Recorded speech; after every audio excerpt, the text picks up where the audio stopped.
analisis retrospektif untuk revisi produk 3. Kebetulan saya mendapatkan materi atau topik yaitu angka pembulatan.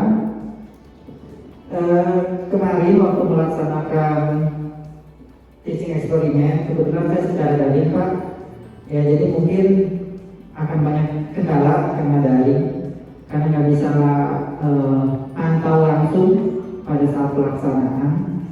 Nah, adapun kita sudah coba semaksimal mungkin penggunaan media maupun alur pembelajaran yang ada dalam buku Bahasa Jepang. Nah, yang saya temukan yaitu di sini ada yang pertama di tahapan pembelajaran berdiskusi tentang sebuah keluarga beranggotakan 4 orang tentang menggambarkan harga sebuah roti tawar. Nah, di HRT-nya itu berdiskusi dengan peserta didik mengapa setiap orang memperkirakan jumlah uang yang berbeda meskipun harga roti tawar sama, dengan memperhatikan pelambangan bilangan berbeda tergantung sudut pandang masing-masing orang. Ini yang terdapat di buku guru bimbingan ajarnya. Nah, apapun yang terjadi pada saat pembelajaran yang saya lakukan, itu beberapa peserta didik, mungkin bukan beberapa, mungkin hampir sebagian besar, itu kesulitan untuk mengungkapkan bagaimana menyatakan dan menggunakan perkiraan angka, sehingga alur yang dimaksudkan agar peserta didik dapat mengetahui sendiri penggunaan atau makna dari pembulatan angka itu, akhirnya saya membimbing juga mengarahkan bahwa pembulatan angka itu bisa digunakan dalam kehidupan sehari-hari untuk misalnya memperkirakan jarak tempuh atau memperkirakan harga dan lain sebagainya. Nah, sehingga untuk analisis atau catatannya di sini adalah mungkin karena kemampuan awal peserta didik dalam pembulatan angka masih terbatas, sehingga perlu menggali kemampuan berpikir peserta didik dalam materi angka pembulatan yang diimplementasikan dalam kehidupan sehari-hari. Mengapa hal ini saya jadikan analisis? Karena jika pembulatan angka itu biasanya saya temukan contoh-contoh soal yang hanya berupa misalnya dari angka 1520 bulatkan ke misalnya ke ratusan terdekat atau ke ribuan terdekat. Tetapi di dalam buku Jepang ini sudah ada atau memperkirakan dalam kehidupan nyata gitu. Saya ambil contohnya ini di buku siswa ya.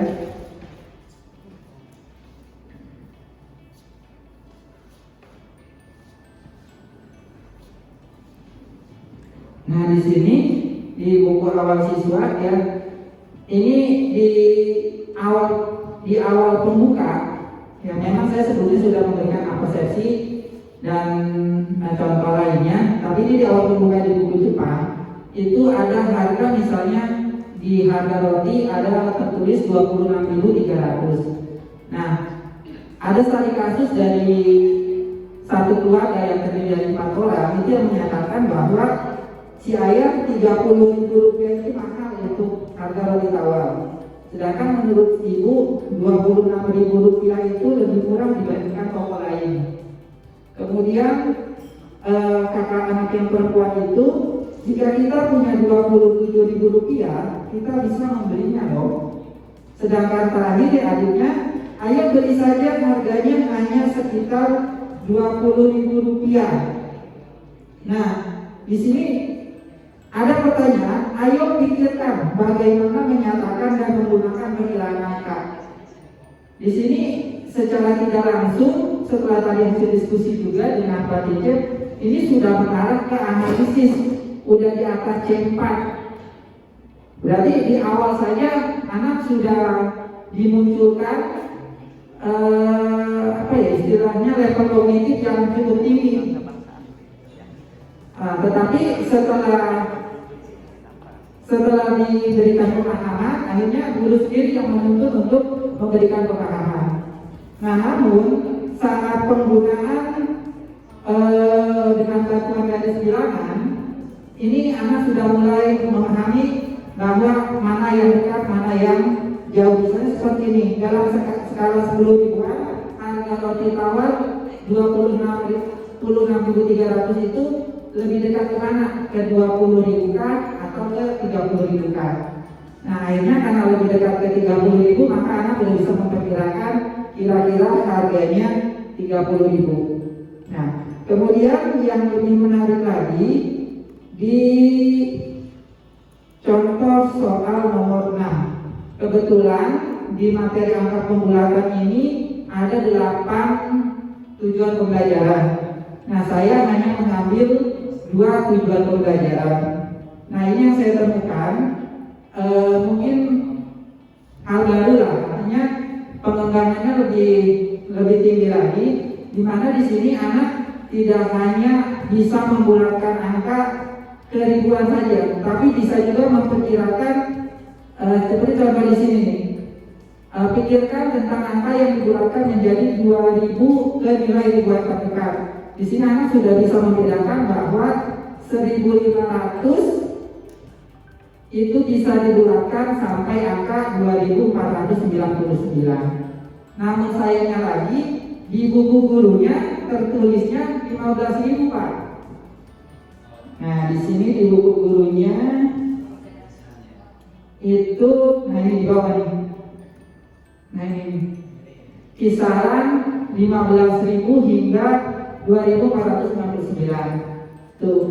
Selanjutnya ada juga tujuan pembelajaran yang hanya berupa titik-titik. Saya nggak paham nih maksudnya titik-titik ini apa gitu. Itu ada di tujuan pembelajaran 4. Nah, ini hanya berupa titik-titik saja, iya Pak. Apakah titik-titik itu ada maksudnya atau tidak? Saya sampai saat ini belum punya jawabannya. Atau hanya salah ketik. Bahkan tadi sempat diskusi juga dengan Pak Cecep, ada istilah angka baik dan angka buruk. Sampai saat ini kami itu belum mengerti tuh angka baik atau angka buruk. Mungkin itu saja sedikit dari analisis saya, mungkin banyak kekurangannya. Ya, assalamualaikum warahmatullahi wabarakatuh. Bismillahirrahmanirrahim. Assalamualaikum warahmatullahi wabarakatuh. Saya akan menyampaikan hasil analisis retrospektif saya, di mana saya di sini materi topiknya adalah bilangan cacat besar.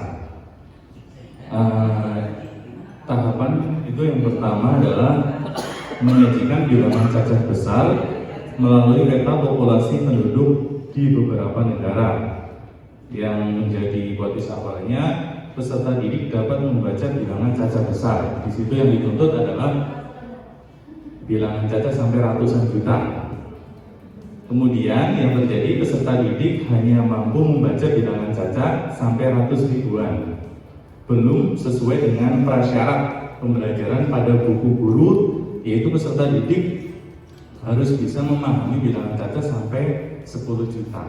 Nah, di sini analisisnya yaitu untuk memahami materi pecahan bilangan cacat besar sampai ratusan juta, kita harus memastikan peserta didik memenuhi prasyarat awal pembelajaran, yaitu memahami bilangan cacat besar sampai 10 juta.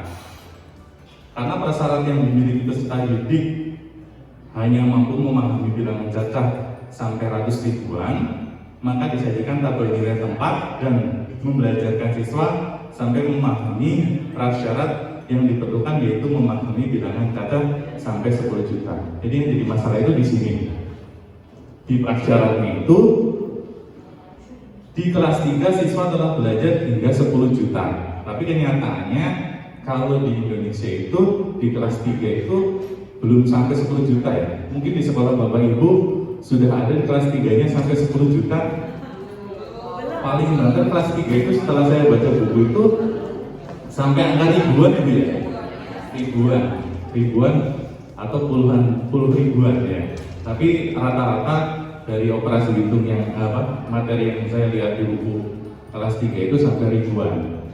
Jadi di sini jembatannya itu belum ada ya, belum terbentuk karena kurikulum yang di Indonesia. hanya sampai ribuan. Ternyata kalau yang di Jepang itu kelas 3 udah belajar sampai 10 juta seperti itu. Jadi di kelas 4 ini sudah belajar ratusan juta, bahkan di kelas 6 itu, di kelas 6 pun baru sampai ratusan ribu ya, sampai ratusan ribu itu seperti itu. Mungkin itu saja. Selesai. Tepuk tangan